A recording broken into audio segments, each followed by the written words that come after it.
एक जंगल में पहाड़ की चोटी पर एक किला बना था।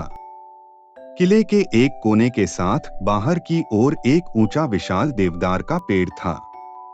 किले में उस राज्य की सेना की एक टुकड़ी तैनात थी।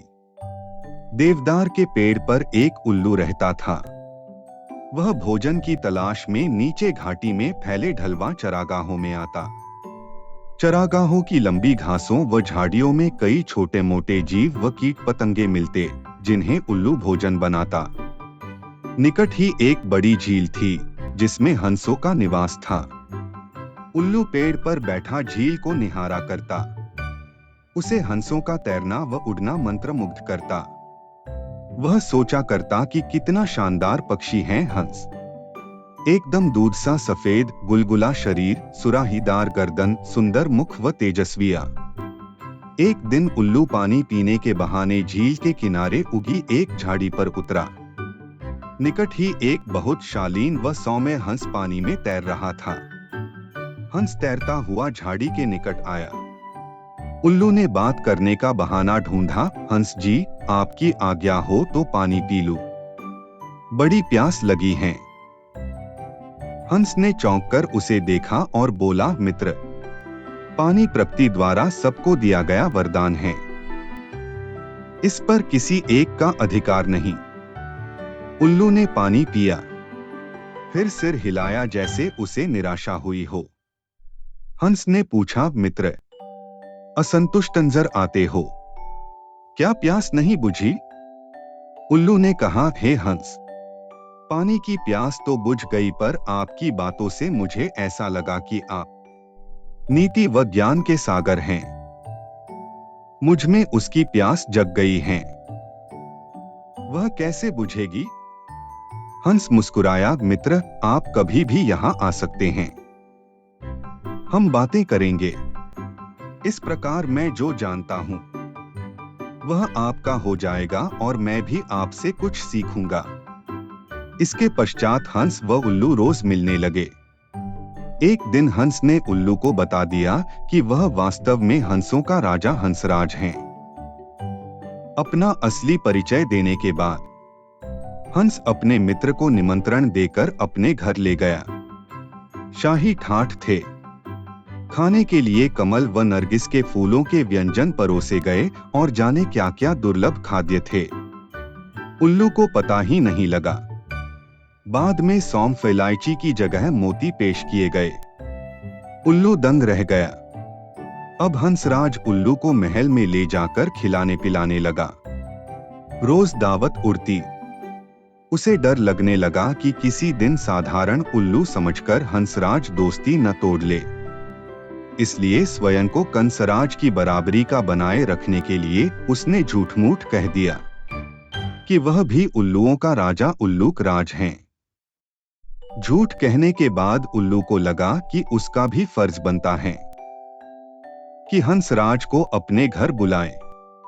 एक दिन उल्लू ने दुर्ग के भीतर होने वाली गतिविधियों को गौर से देखा और उसके दिमाग में एक युक्ति आई। उसने दुर्ग की बातों को खूब ध्यान से समझा, सैनिकों के कार्यक्रम नोट किए। फिर वह चला हंस के पास। जब वह झील पर पहुंचा तब हंसराज कुछ हंसनियों के साथ जल में तैर रहा था। उल्लू को देखते ही हंस बोला, मित्र, आप इस समय? उल्लू ने उत्तर दिया, हाँ मित्र, मैं आपको आज अपना घर दिखाने व अपना मेहमान बनाने के लिए ले जाने आया हूँ। मैं कई बार आपका मेहमान बना हूँ, मुझे भी सेवा का मौका दो। हंस ने टालना चाहा, मित्र, इतनी जल्दी क्या है? फिर कभी चलेंगे। उल्लू ने कहा, आज तो आपको लिए बिना नहीं जाऊंगा। हंसराज को उल्लू के साथ जाना ही पड़ा।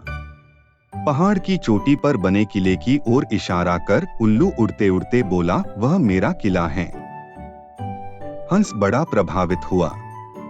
वे दोनों जब उल्लू के आवास वाले पेड़ पर उतरे तो किले के सैनिकों की परेड शुरू होने वाली थी। दो सैनिक बुर्ज पर बिगुल बजाने लगे। उल्लू दुर्ग के सैनिकों के रिच के कार्यक्रम को याद कर चुका था, इसलिए ठीक समय पर हंसराज को ले आया था। उल्लू बोला, देखो मित्र, आपके स्वागत में मेरे सैनिक बिगुल बजा रहे हैं। उसके बाद मेरी सेना परेड और सलामी देकर आपको सम्मानित करेगी। नित्य की तरह परेड हुई और झंडे को सलामी दी गई। हंस समझा सचमुच उसी के लिए यह सब हो रहा है। आथा हंस ने गदगद होकर कहा, धन्य हो मित्र, आप तो एक शूरवीर राजा की भांति ही राज कर रहे हो।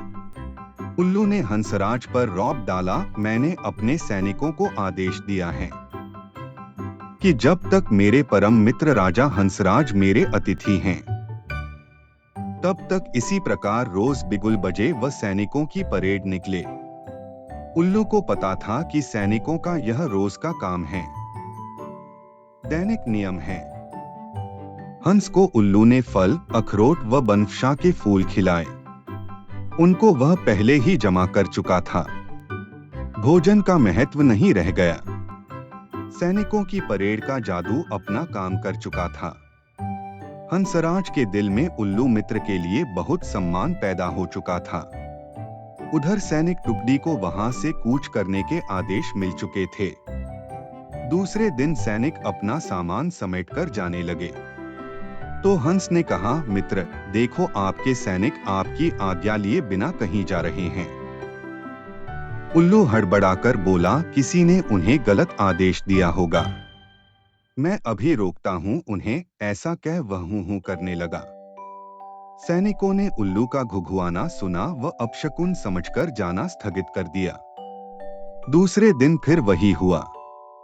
सैनिक जाने लगे तो उल्लू घुघुआया। सैनिकों के नायक ने क्रोधित होकर सैनिकों को मनहूस उल्लू को तीर मारने का आदेश दिया। एक सैनिक ने तीर छोड़ा। तीर उल्लू की बगल में बैठे हंस को लगा। वह तीर खाकर नीचे गिरा व फड़फड़ाकर मर गया। उल्लू उसकी लाश के पास शोकाकुल हो विलाप करने लगा, हाय, मैंने अपनी झूठी शान के चक्कर में अपना परम मित्र खो दिया। धिक्कार है मुझे। उल्लू को आसपास की खबर से बेसुध होकर रोते देखकर एक सियार उस पर झपटा और उसका काम तमाम कर दिया। सीखा, झूठी शान बहुत महंगी पड़ती है। कभी भी झूठी शान के चक्कर में मत पड़ो।